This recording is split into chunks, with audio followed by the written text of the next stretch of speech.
Hello sir, good evening. So today I will show how to create a database. Add tables, so insert data and also how to manage the tables and how to delete the tables and also delete the existing data. So using SQL. So step one, first we need to create database. So we need to create database, create database, create database and namely student DB, student DB. Okay. So as you can see dito sa panel is dito yung student DB. So ito siya, student DB. Yan, ito, student DB. So see, ito yung student DB. And may ganito dito. So student DB is nangyari dito. So try natin i-drop muna. Yung student DB, so dito. Student DB. Okay. This is student DB is mag-create na tayo dito ng table. So create table. So create tables is magpapangalan na dito ng student. Student. So student ID, int, auto increment, and so with the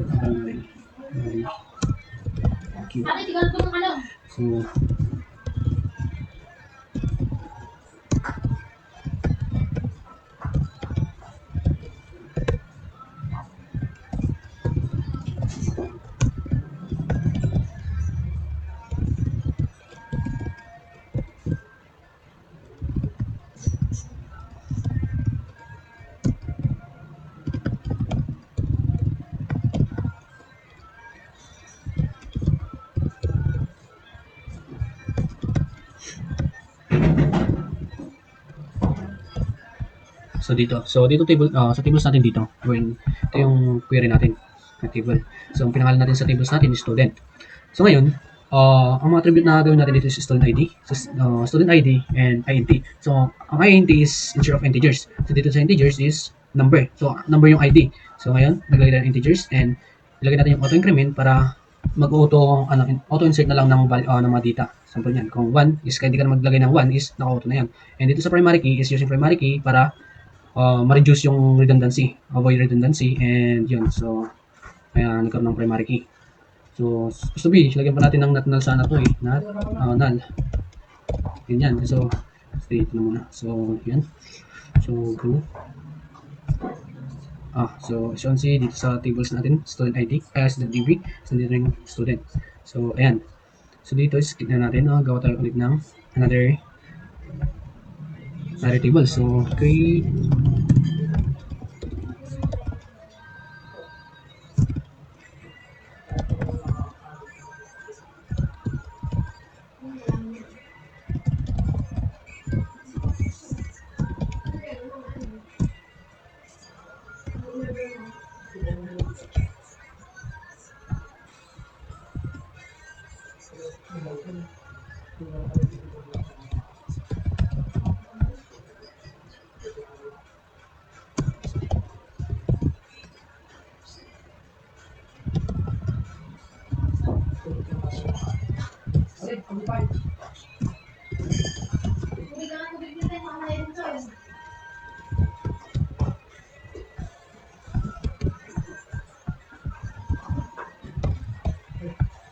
So dito, ganyan pa rin. Course ID, int, auto increment primary key. And course name. So sabi by check ulit kasi character siya. Ayan, dito na. So gawa ulit tayo ng database. Tables.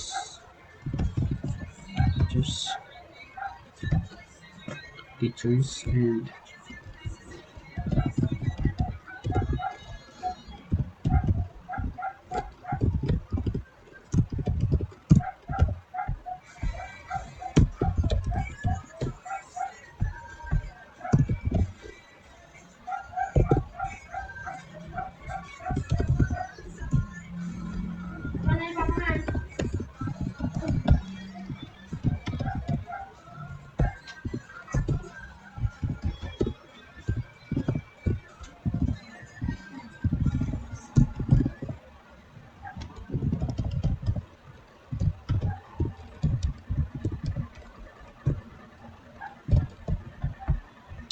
pares lang din yung ginawa natin dito. ID. So, so ayan, as you can see, tatlo na po yung nandito sa ano, sa student ID, may tatlo na tayo dito ng tables. So, student, dito tayo sa student and finally URL. Ayan, so into, insert into, tapos, pag mag-insert, pag gagawa tayo, mag-insert tayo ng data sa each table, so dito sa student, kunin natin dito yung pangalan ng table, student, and dyan, so lagyan natin dito yung age, name, age, and address. Lagyan tayo ng values. Tayo dito yung isa tayo name. Natin yung pangalan natin. Yung Flores. Flores on 20. 20 and Santa Maria Pangasinan.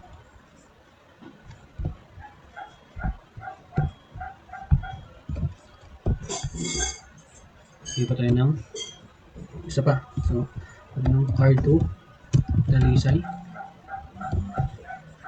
25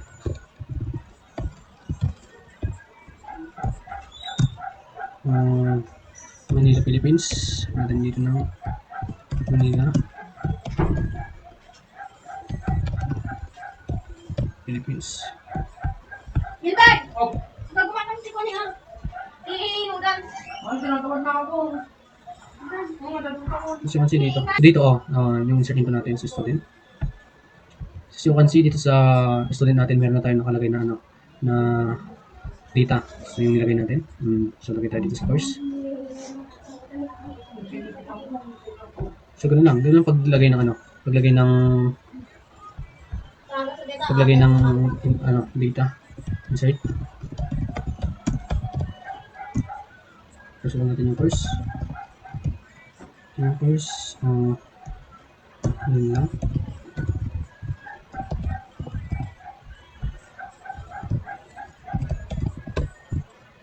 So, ngayon, hindi tayo ng math.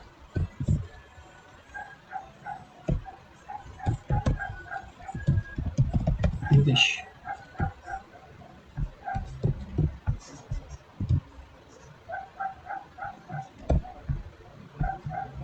So, ayan, ganun lang paglagay. Course. So, ayan, course ID. And, so, ngayon, so, pag mag-drop tayo, kung tayo dito, and SQL. So, drop natin yung drop table. Kung anong table yung lagay natin, example yung teachers. Ilagay natin yung ano doon. Teachers. So, yan lang. So, drop yan lang yan. Drop natin ganyan. So, actually, makita mo ganyan. So, since wala dito yung tables natin, kasi drop na. Yan, pag ginagamit to, be careful pag ginagamit tong drop kasi permanent na to, ano, na-drop. Hindi na to maka-retrieve kung na-drop na. So, okay. So, mag-ano naman tayo sa ano, sa mag-record naman tayo. So, gamitin natin yung attribute na delete from, tapos anong pangalan ng ano, kasi yung try natin yung course. Yan. Course, natin yung course. Tapos lagyan natin yung where. So where is course.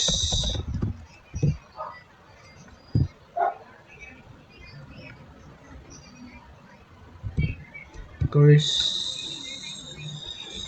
ID. So yan. So yan, pag makita mo na yan. Course ID. So ayan, wala. Hindi ako naglagay ng ano, nag-input ng 1 kaya nawala lahat ng course. Kung naglagay ako ng 1, sample dito, naglagay tayo dito ng yan. So delete, natin delete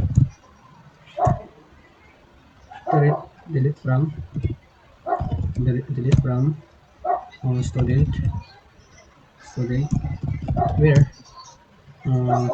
student ID in 1. Nagaya naman na ganyan. Natin. Namali ako. So, dapat sabihin kayo tayo ng ganyan. Bigyan natin yung student. So, kasi wala na yung pangalan ko na 1. So, ayan. So, that's it. Yun lang po kung paano gumawa ng database. Simple, basic how to do SQL database, create ng mga tables, and also mag-insert ng mga data, and how to delete the tables, and also how to delete the data. So, ganun lang. Thank you po.